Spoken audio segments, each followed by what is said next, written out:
Everyone, I thought we would get started. I know depending on your interest, there might be a baseball playoff game to watch or a debate to watch this evening, so I want to make sure we respect your time. Good evening and welcome. Thank you for joining us this evening. My name is John Young. I'm the Director of Counseling. I know I've met some of you through your son's entrance to McQuaid, and I'll certainly get to know a lot more of you throughout the years. I wanted to review our agenda and then introduce you to the rest of the counseling staff who is here.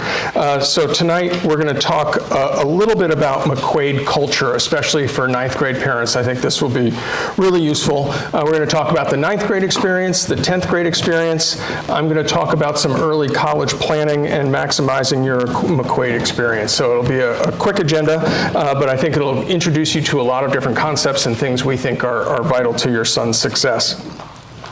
Before we get to that, I'd like to share some information about how our office is organized. We are lucky to have 8 staff members in the counseling office. 4 of us are here this evening.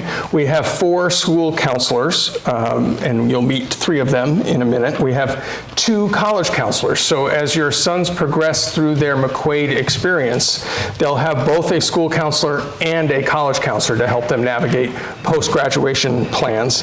And I wanted to talk a little bit about how we've organized the staff, because you want to know which counselor belongs to your son.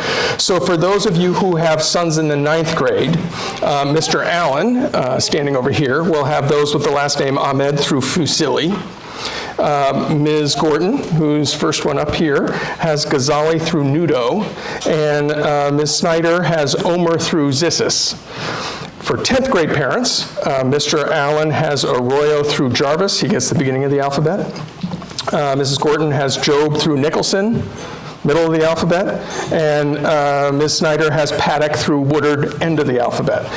When it comes to the college counseling process, John Young, I have the beginning of the alphabet, and Jeff Griffa has the end of the alphabet. So we'll get to know your sons as they get a little bit older. I think having this structure the way that we do really ensures your children continuity through the process, because they'll be working with the same school counselor all the way through their 4-year experience, and then an added layer of college counseling that comes on a little bit later. Let me turn things over to Mrs. Gordon, who can start talking a little bit about McQuaid culture and some information that'll be helpful to all of you, I think.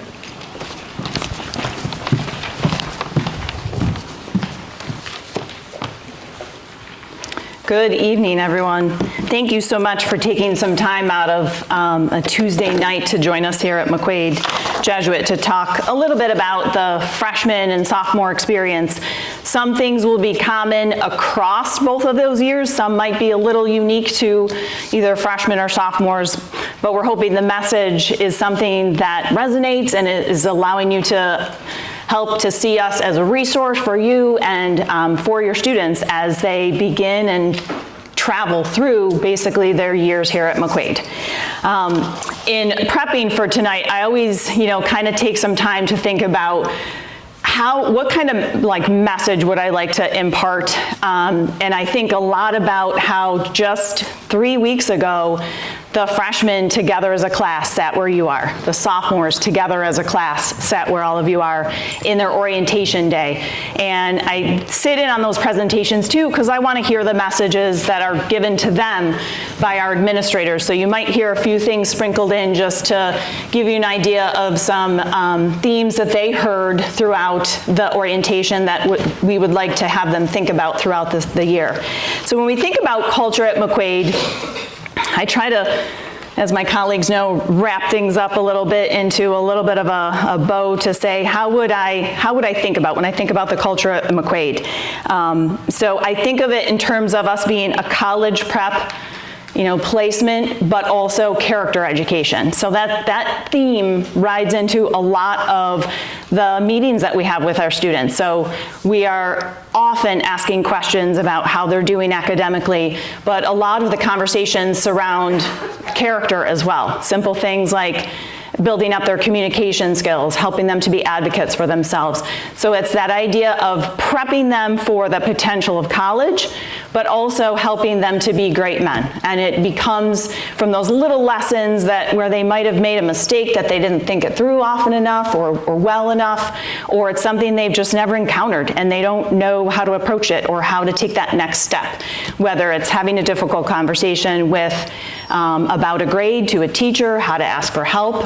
Sometimes it's even just having help with a difficulty they're having with their peers. So those are all things that we as school counselors will be able to assist in that aspect. I like to think of it as that idea of the fact that as McQuaid, we challenge them academically, but we also want them to be open to new experiences. So that can be a tough one. It's kind of encouraging them and maybe pushing a little bit to have them grow outside of their comfort zone, just that little bit to do something they're not used to doing, maybe have never done before, and really kind of maybe sometimes scares them. And so again, that when you think about what is the job of a school counselor, it's the idea of how can we either role play something for them, how can we support them, how can we help them be more comfortable in them taking that next step to do something. And it might be, hey, I really want to get into this advanced class, how do I do that if this is my experience in this class right now? Or I would like to join this new club, but I'm not sure, they already had signups, what do I do now? So anything from the little stuff to the big stuff, that's what we're here to help with, them as well as you. So when I think about the students, like culture, and we're a school full of a lot of students that like to get involved. That's not to say for everyone, so our job is also to encourage those that maybe aren't involved to try and do that. Freshman year, if they haven't done it yet, and sophomore year, if they haven't done it yet, now's the time. So later on, we'll talk a little bit about college prep, but for example, in my freshman meetings, I told each of my students, this is the start of your resume that you're building up for colleges. So your academics, yes, those are a piece of the puzzle, the grades you get this year. The strength you show, it's not marking periods, but it's the strength you show throughout the year. But it's also, what are you doing to be more than just a student? So are you giving back to the community? Hopefully, because we require 100 hours of community service, to which the wording that I loved that was used by Mr. Baber, who's in charge of community service this year, told the students, we all often look at it as checking these boxes, right? I gotta do community service, I have to do community service. But if you look at it as an opportunity of you get to, McQuaid is a school that asks and invites our students to do that. So they are men of giving back to the community. So 100 is a bare minimum to graduate with between freshman and senior year. To exceed that, looks pretty nice to colleges too. For a college admissions counselor to be able to write in a letter, this young man doubled or tripled his community service hours, might sound like a lot, but I can think back on students of mine that have done it because they either got involved with something they really had a passion for, or there was some kind of service project that they really just kind of got a hold of them freshman year, and they decided to even do more than just the theme hours of the year, or it was in their career field. Like for example, they wanted to study medicine, so instead of just doing the service hours, they volunteered at a local hospital one summer to the next summer, and the connections that came out of that were far-reaching. My favorite story is to think about a few years ago that a young man of mine who wanted to study medicine, his parents had invested a lot for him to go here and summer opportunities, and so he was just searching the local websites and found at U of R's at the time called What's Up Doc program, and he signed up for it and then just threw himself into every opportunity, introducing himself to the doctors that were in the program, asking, could you use my help with something? I'm free help, what are you doing? Is there anything I can learn from you? He ended up having a doctor accept him onto one of his research projects that he was doing a lot of the background work for, and was able to be part of co-authoring that document.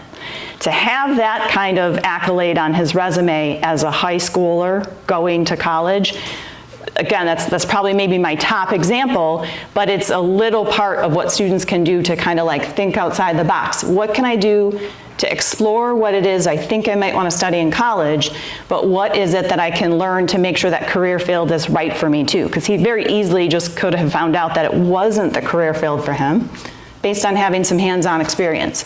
So what I like to tell my students when I'm encouraging them to get involved in anything is, it could be just as valuable to find out that that's not what you thought you wanted to do. It's like thinking you want to go into teaching, and the first time you're up in front of maybe your sophomore class having to give a English recitation in front of your class, and you can't get through it because you struggle with public speaking. You either work through it and get better at it, or you pivot and you try and figure out if there's something else that speaks to your skill set and your passion for what you want to do. So anything I would encourage just along the overreaching field of anything that is hands-on, that more than just spending their time in their classes at McQuaid. That's what, honestly, as wonderful as our classes are, it's one piece of the puzzle of the McQuaid experience. A student can get excellent grades all the way from freshman to senior year, but if they're really not using like it doesn't have to be sports, but could be sports, clubs, activities, internships, or job shadowing experiences to be able to get in and really get some live experience in what they think they might want to do, it can help lead them towards thinking, all right, I might want to study that, and at least give them a place to start. So activities, I kind of tell my students there's like 4 pluses for doing that. And the timing is amazing. I think last year this night was after the activity fair day, and I'm so excited it is 2 days away from the activity fair day. So go home, find out what they're gonna sign up for on Thursday. So Thursday is our activity fair. So every freshman that I met with, every 8th grader that I met with so far, my sophomores are coming up next, and I will ask them, the sophomores, what did you join? What'd you sign up for at activity fair? But it'll be all of the clubs that McQuaid is offering this coming year. 1 or 2 are resurrecting, like we're bringing speech and debate back, which is great. A few of my kids really missed it. They will be set up in the field house, and all of our students will be, except for seniors that have the day off, they will be dismissed down to the field house. And it'll be like kind of almost like a college fair. They can go around, there's usually an adult moderator from the school and a student that can speak a little bit about the club. So it allows them to ask questions, how often do you meet? What are some of the goals of the club? A great example is they just mentioned DECA starting, which is, many of our students, unless they don't know it, it's an acronym for basically a business club. So the announcement a few days ago was, if you missed the DECA meeting, was it because you didn't know what it was? Well, this is what we do, and it's about marketing and coming up with a business plan. So please encourage your freshmen and sophomores to listen to the morning announcements. We're in our 2nd year of the students, the executive council members. Every morning, they're in front of a screen, and the students open up their iPads, and we have about maybe 5 to 7 minutes of announcements in the morning. They announce what clubs are running, usually that day or the next day or later that week. So if you get the daily Schoology message from Mr. Tomey, that's a quick summary of what your boys heard that morning. So it'll just be a recap of, hey, DECA meeting this Spanish club in Mrs. So-and-so's room. So you can actually see, hey, by the way, you're gonna go to that meeting, this Thursday, or did you go to this? How did that go? My biggest request would be for that, please encourage them to at least try 1 or 2 clubs. Another huge benefit, I think of clubs, because again, like we do concentrate on academics, but I want to know, are my kids feeling part of McQuaid? Are they feeling connected to McQuaid? And a big part of that connectivity is being in chess club, because there's other students that know how to play chess and like to play chess. And all of a sudden, before you know it, now you've got a few new friends that you have things in common to talk about. I think it was our robotics. I can't imagine any other club that it was. There was about 7 kids just rolling a bunch of carts down the hallway, and they're chit-chattering away. It's such a great thing to be able to be in a club with people that you might not have even known going into it, and then all of a sudden before you know it, you've got these common interests. You are recognizing faces in the cafeteria, your classes. You've got things to do outside of school, potentially other than just being in your classes. An article actually that we circulated around the office today from the Wall Street Journal, something caught me in that message, the message that it was saying, and it had to do with connectivity. It's always been part of my spiel for this evening, but something just clicked today when I read it. It basically referred to men in our culture that if at the age that the freshmen and sophomore are, the age that the freshmen and sophomore are at right now, don't find some connective piece to their peers, to their world, to what they think they want to do, to their academics, to their school, and just school and home, that might not be opening up as many options for them as far as just life skills, being able to communicate with each other, being able to feel part of something bigger than just getting up, going to school, coming home. So any part of that we can help with. Whenever I hear club meetings in the morning, I'm always I think, oh good, fishing club has started. I know so-and-so and so-and-so we're anxious to get that up started. That's so great. And I might think of something and pop out a quick Schoology message. Don't forget, I know you mentioned chess club, you've been waiting for this to start. Head to that, try it out. Again, encourage them to try at least a couple meetings versus them coming home going, it wasn't what I thought it was going to be. And what I don't like to hear is they signed up for a club at Activity Fair and it's not running yet. So if that's ever a thing, have them come in and see us, because we can look into that and just see who the moderator is and if that's going to get started up anytime soon.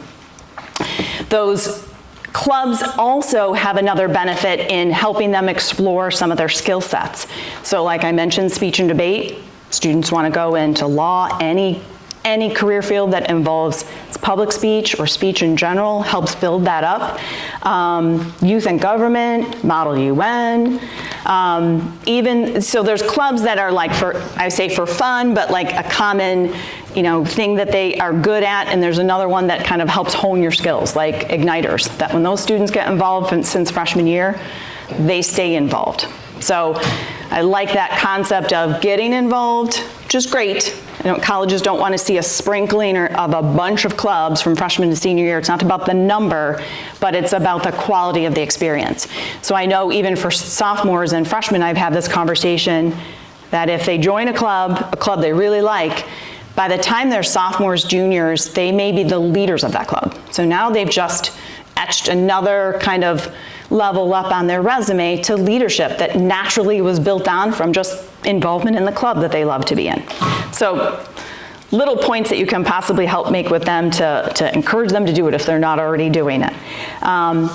We just received an email from the Explorers program in Rochester, so that will get up and running. That's a great way for students that are interested in skilled trades. They've done law forums, engineering, paramedics, firefighters. So there's things like that you can encourage them. Sometimes it's just a night for 2 hours. Sometimes that night turns into a potential internship. So little things that can build on from that. We have something we've been running for the past few years, and last year, of course I think every year outdoes the last, but last year we had people on a waiting list for McQuaid alumni to come back and speak to our students. They're career forums, where basically we've had people from a range of different careers that have graduated from McQuaid, and they come back and they basically invite students across the grade levels to just come in and listen to what their path was, from their McQuaid High School experience to maybe bumps along the road or the straight path to right where they are today. But either way, it's that window into how did they get to where they are today or even retired from their job as a result of them sitting right here from freshman, sophomore year. Where did things go from there? It helps our students to think a little bit about some of those tips and tricks they can give to pay as much attention and dig in as possible to their McQuaid experience. So when we talk about, I think culture, I think open to growth, how can we do that? I talked a little bit at the beginning. There, freshman to sophomore to junior in particular, there can be areas where, I mentioned bumps in the road, there may start to be more. And your tendency might be to smooth it out for them, or let us know that there's an issue, and how can we figure this out? So what I will definitely encourage you to do is to never hesitate to reach out and email us as the counselor, let us know that there might be something going on. A lot of things come from that, and most of the time I can usually get the student to come in my office and talk through it with them and help with them figure out a way for them to be their own self-advocate in that problem-solving session. So I get it, like you want to be able to, okay, this teacher, this class, whatever it might be, but let's definitely help them grow into them being able to be great advocates for themselves, with their teachers, and again, like I mentioned, sometimes with their peers, where they've got a student they're concerned about, they don't know what the next step is or how to talk to them about what that concern might be. That lends, honestly, beautifully into the next topic, I believe, which is brotherhood. And in years past, it's always been that word that's like McQuaid, brotherhood, McQuaid, brotherhood. The message that Mr. Serafine mentioned to all of freshmen through seniors this year, I sat through every one. Brotherhood is not just about looking out for your friends. It is not just about looking out for your teammates or the people you're close with. It is about looking out for everyone around you, everyone in your class. And I kind of expanded that a little bit in my freshman appointments, just saying, if you notice, we've got a class full of new students in the freshmen. They're all becoming part of one class. There also may be some of our own 8th graders from our school still trying to find their friend group, or still haven't quite joined a club yet, and they're still looking, or even new friends, different friends than last year. Keep an eye on if students need you to help out in their classes. They might have difficulty speaking up, asking for help, or they might need you to invite them to their lunch table. But it is looking out for each of your brothers, and they're all your brothers. You have to look at them as part of that family here at McQuaid, and to also not shoulder the burden if something is going on, and to come and let us know. The see something, say something concept. Please come and let us know. Let us do our job. Let us help figure out, even if you're scared to come and tell us that something's going on with one of your friends or one of your peers. That's actually often how we get most of our concerns communicated. I might get a phone call from a parent. Very few times does a student come in and say, hey, I think this is going on with me. A lot of times it's reported and shared by their friends that are very nervous about coming in. So whatever help you can do in those conversations as you're asking what's going on with their friends in school, and are able to give them that confidence to come in and talk to us. When in doubt, give us a call directly or email us directly, so at least it can go on our radar. One of the hardest things to deal with is when something goes so long because they're so afraid to tell on someone that's in their class. It prevents us from having the opportunity to intervene and help them in that situation. And I know from having worked with Mr. Serafine directly, it's a very big passion of his. Like, we want to know so we can help fix the solution. We need you, or make it better. We need everyone to feel like they're part of McQuaid, not just surviving every day, but thriving in each way possible while they're here. That is personally important. And I know as McQuaid, as a school, it's very important as well. Social media, unfortunately, sometimes unravels some of that attempt that we try to make with them to be their best selves, because social media is ever present. So the best reminder we can give to your freshmen and your sophomores is their social media presence. And I don't know if you're going to touch on this with the college piece, but it is part of their entire puzzle. It's part of the puzzle of not just their personal, but they're responsible for their social media even outside of school. So anything gets brought into Dr. Parks, like, hey, I'm concerned, this was just posted last night, or this is a text I got in a group chat, it's inappropriate, what do I need to do with this? Dr. Parks needs to take the reins from there. McQuaid takes the reins from there the minute it comes on our radar. So they know that that is a piece of their puzzle. It is not just what they do in school. It is not just what they do with their school-issued iPad, but if something is brought to the attention of McQuaid, that is something that we would address. So help reinforce that with them as well, if you could, please. My last idea is, and if you've heard this phrase, It's good, you'll hear it again. You'll hear it till they graduate. Cura personalis. And again, maybe as a school counselor, this is just part of who we are and what we do, but it is care for their whole person. So in my initial freshman meetings, I don't know that a student walks out without me kind of addressing, I'm looking at school grades, yes. I'm asking you have people to sit with at lunch, how's your friend group? I'm here if you need to talk about anything that's stressing you out inside or outside school. It's the full picture of their life. So if they're struggling, they manage a lot as McQuaid students, my heavens. The one student I talked to the other day, a sport every single season, and working on trying to get excellent grades, continued from last year, a lot of responsibilities at home, so there's a lot to balance. And he wants to join a couple clubs, he's worried, will that take away from studying for a test or finishing homework he didn't do the night before? So I like to use the word balance. How can you do all of this, but also have some room to breathe, make sure you're not overextended, and that you are the healthiest version of yourself. That is so, so important. Having them take on some things, but not so much that they feel like all they're doing is McQuaid. That's probably not the best, healthiest version of themselves. They need a break and to be their age as well too.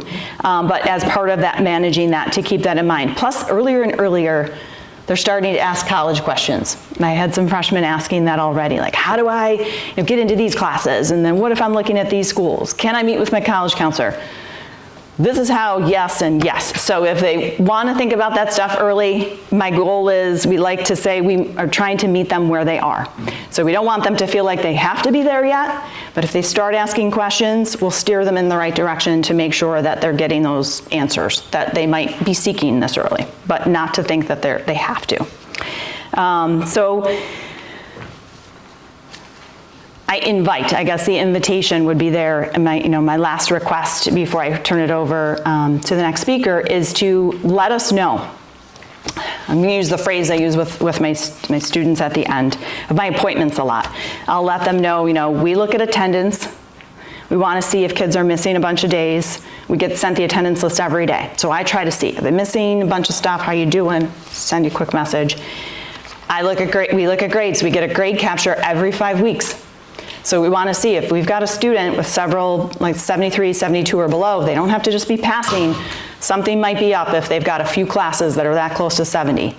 But I also tell them that doesn't mean I catch everything.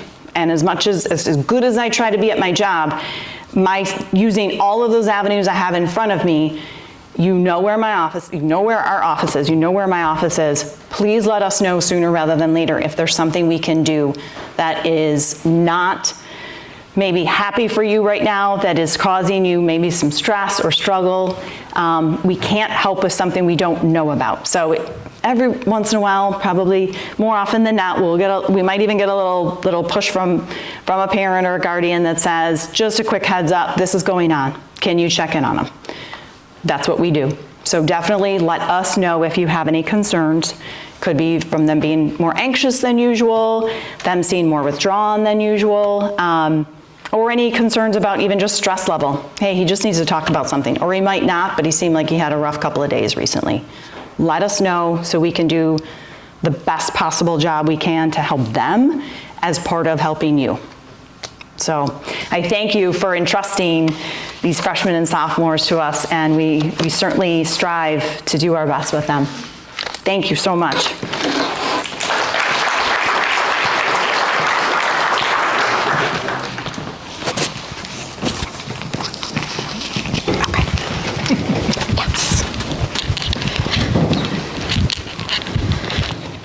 All right, good evening. I'm Sarah Snyder. I'm one of the school counselors. I'm going to talk to you a little bit about the 9th grade experience. So freshman year is a big transitional year for your students. It is the first year of high school and the first year that grades are reported on a transcript. It is in their best interest to start the year off strong academically. So what does that look like? That looks like checking Schoology daily for assignments, checking grades, communicating with teachers, either in person if they're comfortable with that, or with Schoology messages. turn notifications on. That's a big one, so that they can see messages not just from their counselor, but from their teachers. It's how we send passes when it is time for appointments with us. So it's really important that they have that turned on so they can receive those and then respond to us as well. So it also looks like homework in on time. So students may jokingly say, I don't have any homework, I got it done at school. Well, 1 to 2 hours is fairly normal for them to have each evening. And even if they spent time on their homework during flex or between the end of the day and, let's say, school practices for sports, they really should be studying still daily to make sure that they're keeping up on each class and being prepared for any quizzes or tests. That's also a big part of their academic journey, those quizzes and tests, and some classes have more than others. So they want to be prepared by potentially studying every day, even if there's not homework that they're doing for those courses. One of the other pieces is asking teachers for help during flex when and if needed, and that leads to those self-advocacy skills. It leads to them being able to speak up for themselves, and it helps a little bit with the responsibility taking of their own learning.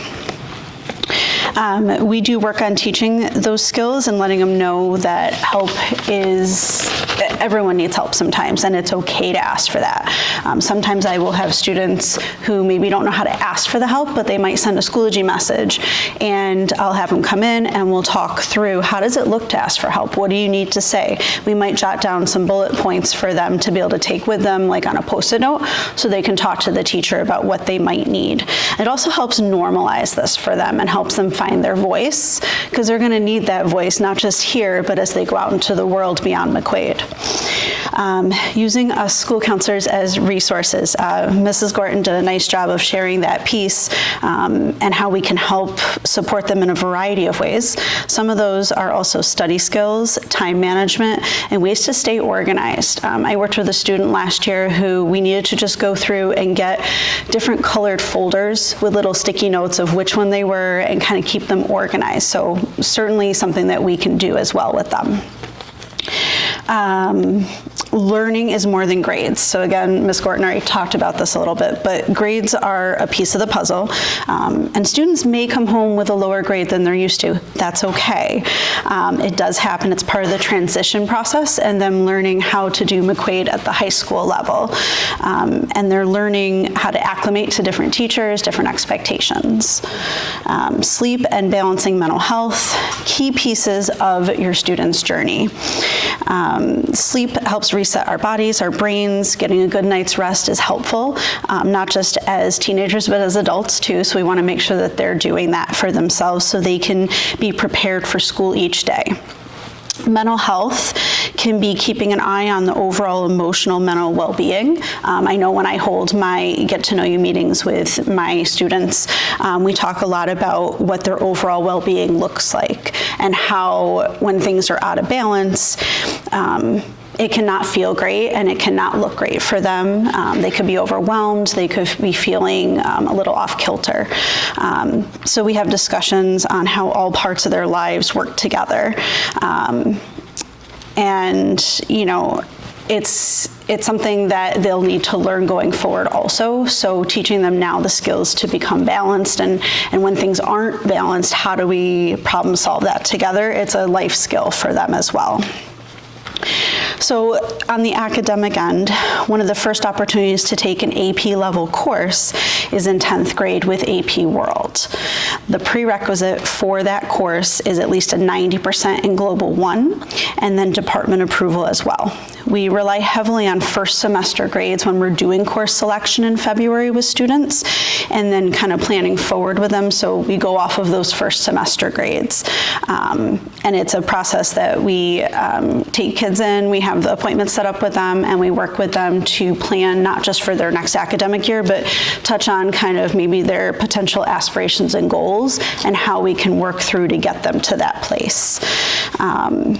So in the next few weeks, counselors will push into 9th grade classes as well, and we'll be discussing important topics with our 9th graders and kind of helping them along the way. We're also in the process of meeting individually with all of our freshmen to check in, see how transition's going, and then we'll be moving on also to our sophomores as well.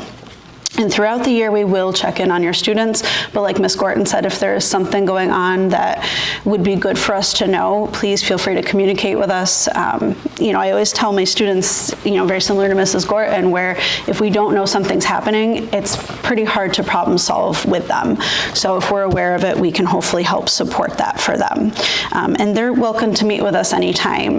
My students know a Schoology message works great. Send me a note saying, hey, I need to talk to you. I have students pop in my door also. I'm always happy to see their faces there. It means that they're able to touch base with us and potentially feel like they have a comfortable person in the building that they trust. So I think that's super important, especially for our 9th graders. At this point, I'm going to turn the presentation over to Mr. Allen. He's going to touch on the 10th grade experience. Thank you.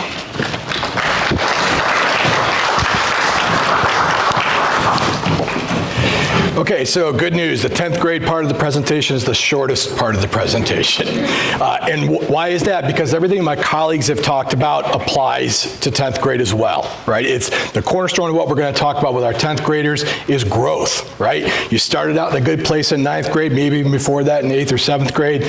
How are you doing now? Are you stepping it up? Are you doing better with your academics? What needs to adapt? You will need to adapt your academics as you start to go through into these tougher level courses like the AP World course that our guys will start to take in sophomore year.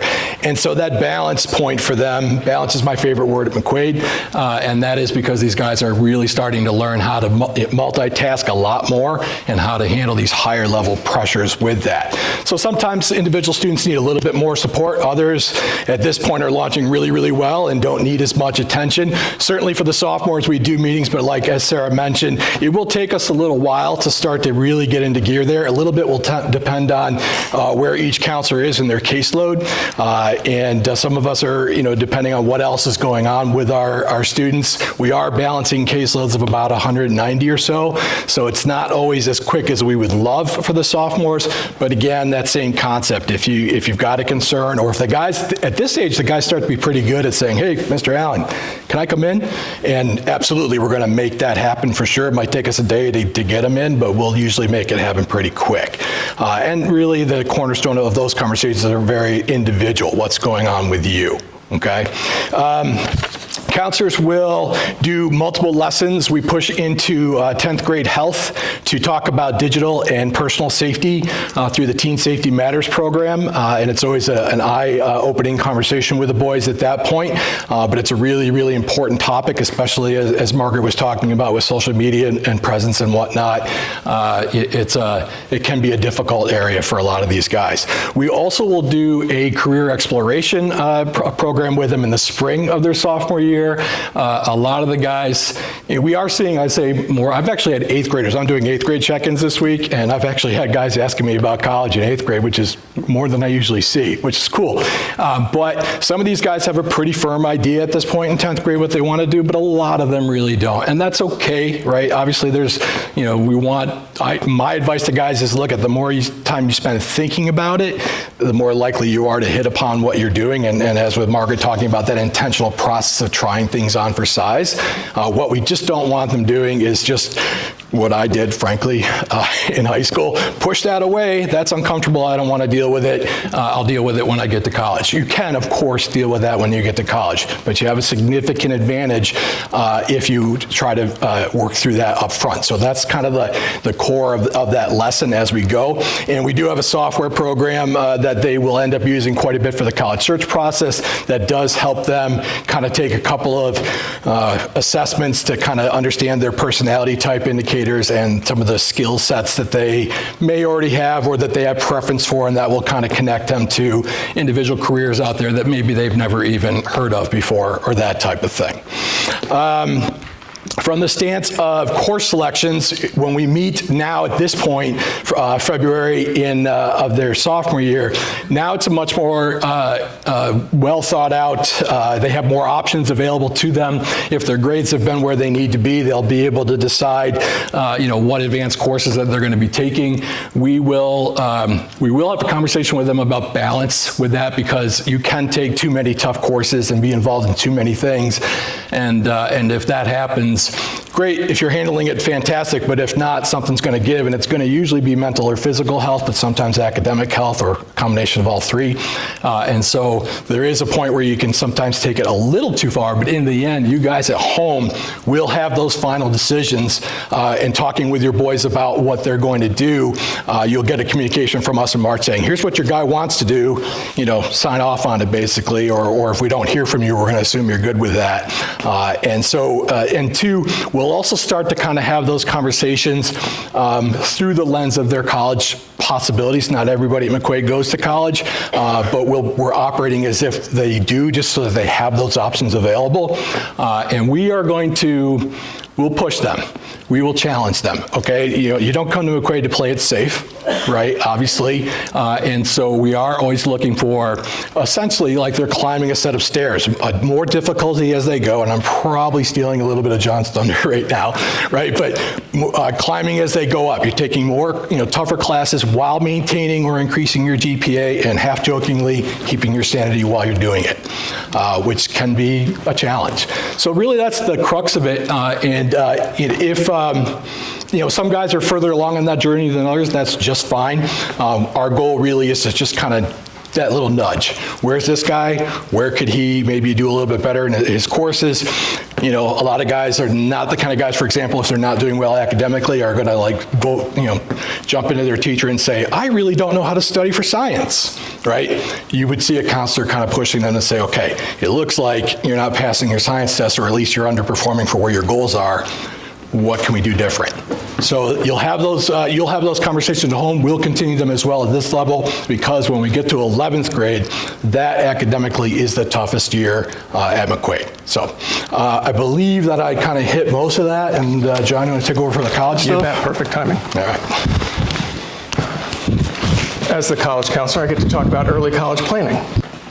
And I think you all should know, for those of you who might have had older sons go through McQuaid, we have a pretty comprehensive college planning program. There are 5 sort of key events that we use to help people learn. The first one that'll be coming up in December is College Information Week. We speak to about 15 different college representatives about different topics in college admissions. It's really designed for the junior and senior class, but as parents, you're welcome to that we videotape them. They're all on Zoom. You can take a look at any of them that you so choose. Then in the spring of the junior year, we'll do college planning seminars with each groups of students to talk about all the important topics like the essay, standardized tests, putting activity resumes together. We'll do summer workshops to help students refine their essays and get their Common App looking as strong as it can be. Not to mention individual meetings with each student to talk about their own individual plans. Right now, we're in a time of year where individual colleges are coming to visit McQuaid on a daily basis. Just today, and I love the spread of schools that are coming. Just today we had Marist, NYU, the University of Miami, and John Carroll, a really nice range of schools for students to visit and see today. And it'll be a whole different group tomorrow that will really continue leading up to Thanksgiving. But I just got back from our national conference. The National Association of College Admissions Counseling has a conference every year. Mr. Griffin and I spent 4 days in Los Angeles, so we were taking one for the team on that one. It was kind of, we got invited to a Dodgers game. We didn't get to go. It would have been kind of neat. But we learned a ton, and to me, one of my favorite parts of that conference is that our professional organization shares data about trends and patterns in college admissions. And one of the things they were really harping on this year is the disconnect between what students believe is important and what colleges believe is important in the process. And they did a survey of over 5,000 high school students and asked them what they thought the 3 most important things were when it came to getting into college. What are the 3 most important elements? And the 3 at the top were grades in all of their courses, admissions test scores, and extracurricular activities. Those were the three that students said were the most important. They asked colleges the same question. Their number one by a mile wasn't grades in all courses, it was grades in college prep courses, which students didn't even put in their top 5. Then grades in all courses. Then number 3, and again a huge gap between 3, 4, and the rest, were the strength of the high school curriculum. Students missed out on that one.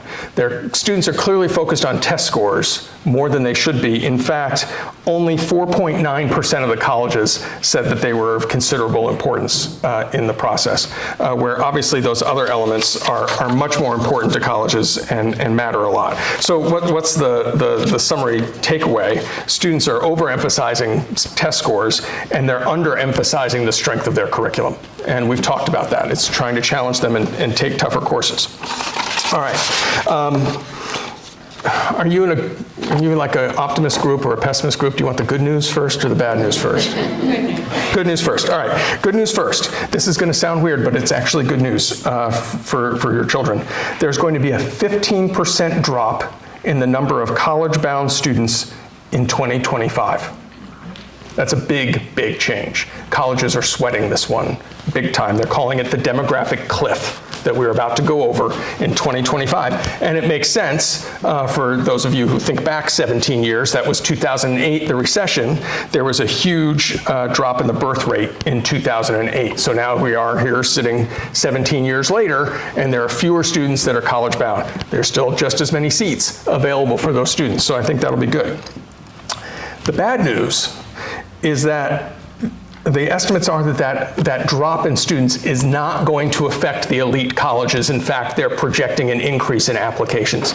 So students are still going to value the Harvards of the world and still be applying in great numbers there. But there'll be some real impact on regional institutions. That's where we're going to see the decline in students of interest. So when your students are doing their college search, it's obviously worth looking at those national and elite institutions, but it's also worth looking at some of those regional schools that are going to need students and want your sons to attend. There was big conversation about access and affordability. We were certainly talking, we did a financial aid night for our seniors just last week. We'll do one your son's senior year, and I think that's the time to start thinking about that. Don't worry about it too much now, but if there's something you want to do to be proactive about affording your son's college education, it's save money in a 529 plan, because that will not count against you when it comes to colleges awarding financial aid to your sons when it's that time. It's the best place to put money for your son's education. We're seeing a lot more increased selectivity and ambiguity about how college makes choices. I think if there's a mistake we all make, it's that when we're talking about college admissions, we run to Harvard and Princeton and Yale to get their opinions on what happens, and that's such rarefied air. Right? There aren't many schools that have a 4% acceptance rate like those schools do, and to really listen to what they have to say about the admissions process does not necessarily apply to the vast majority of colleges that are out there. And in fact, I'll give you some statistics that are helpful. But one of the things that colleges are reporting to us is there also seems to be this disconnect between parents' view of the college and the actual reality of their admissions situation. I know I'm guilty of this all the time. I think that schools still behave the same way they did when I was applying to college. I think their acceptance rates were the same as when I was applying to college. We get updates all the time. We just got one today from Holy Cross, a school that if you had asked me before I got this message today, I would have thought their acceptance rates in the low 30% range, 30 to 35%. Last year, their acceptance rate was 17%. That's a big difference. That's a big change in how they operate. But what we're also seeing is that students are expanding their search to colleges I certainly never considered. And some of our most popular schools are schools that weren't on the radar screen at McQuaid 15 years ago. There's some schools that are visiting now that we're sending 10, 15, 20 applications a year to that 15 years ago we weren't sending any. Perfect example visiting later this week is High Point. Not many students had heard about that a few years ago, and now we've got quite a few students who are interested. There's also been an increase in the number of applications each student is submitting. That has risen the last 2 years in a row, which just makes this process more competitive. But here's more good news. 77% of colleges admitted more than 60% of the people who applied. Only 6% of schools, of colleges, admitted less than 30% of their applicant pool. So the news is things are still in students' favor. In terms of standardized testing, only 23% of applicants reported SATs last year nationally. They're more likely to submit those scores to more selective institutions, but 70% of colleges reported a test optional policy. 24% of colleges reported a test blind policy. They won't use them even if you send them. So you've got 94% of colleges that don't require tests. 7% do.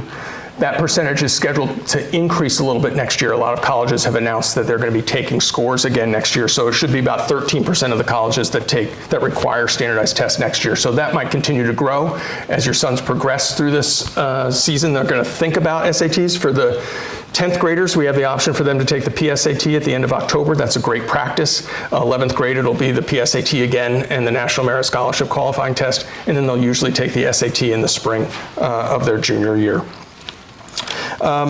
We're also seeing an increased focus on early decision. There's becoming some big discrepancies in colleges' standard acceptance rates, and their early decision acceptance rates can be much higher. So for students who accelerate their college search and know where they want to go and consider applying early decision, they've increased their odds quite dramatically. We're seeing it's actually becoming tougher to get in early action. That's a process where you apply early, you get in early, but you're not bound to attend the same way you are with early decision. Those acceptance rates have actually dropped over the last couple of years. But one of the biggest changes is an increased reliance on demonstrated interest. Has the student shown the college that they're serious about that institution? Have they visited? Did they show up when the college visited here in the College Advisement Center? Did they attend? When the admissions officer sent them an email saying we're having a reception in Rochester, that they sign up for those things? I think that demonstrated interest is playing a great role in the results that we're seeing. There's some McQuaid specific information that I think will be really helpful to you, not so much for 9th graders, but 10th graders. We're seeing more and more of our students drop foreign language at the end of the 3rd year. They get through French 3, Spanish 3, Italian 3, and they choose not to pursue the 4th year of that language. We are hearing from colleges that pursuing that 4th year is increasing their chances dramatically. And in fact, we did some research internally here. If you look at the Ivy League institutions, the NESCACs, some of the most selective schools in the country, the Stanfords, the Northwesterns, the NYUs, we have not had a student admitted to one of those institutions in the last 3 years if they have not taken 4 years of a foreign language. So when it comes to preparing the course selection in going into 11th grade, if they're on that 3rd year, we really encourage them to take a 4th if that's part of their plan. I do want to close a little bit about maximizing your son's experience at McQuaid.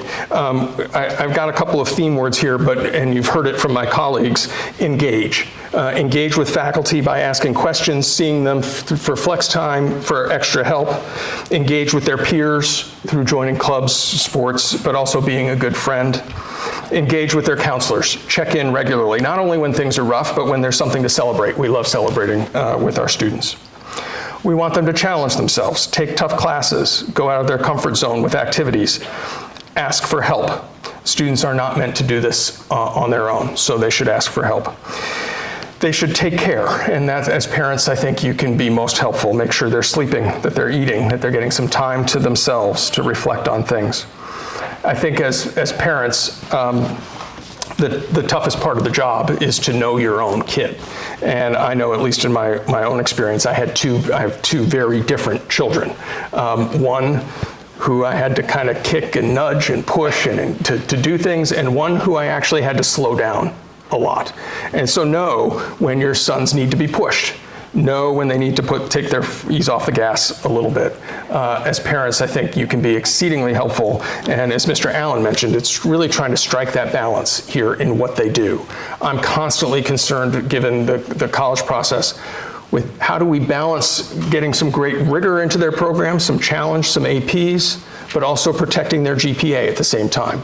and trying to find that right balance for each student is the biggest challenge that we face. And as parents, I think it's your job to help with that and protect their self-esteem at the same time.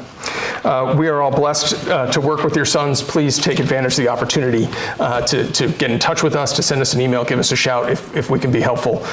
Thank you for joining us this evening. We'll all be here if you want to come down and speak to anybody individually. If you have questions, we're happy to spend some time with you. But thank you all for coming this evening. We really appreciate it.